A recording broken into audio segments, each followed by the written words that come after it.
What can you tell me about your expectations for USDA's balance sheets coming up later this week that really already kind of shifted the market?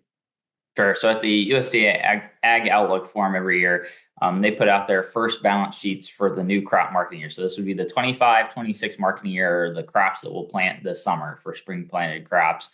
The numbers themselves are interesting because I'll just start with the demand side first, and then we'll go to the supply side.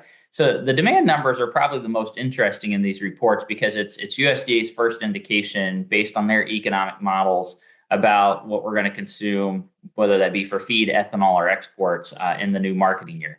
So, a lot of people look at those demand estimates because they don't necessarily have a huge understanding, or at least it's more uncertain for the everyday person out on this, out in the field to kind of put an estimate around future demand numbers.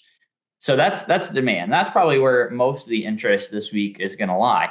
However, the headline numbers are always going to be on yield, acreage, and production. And USDA uses a trend line yield.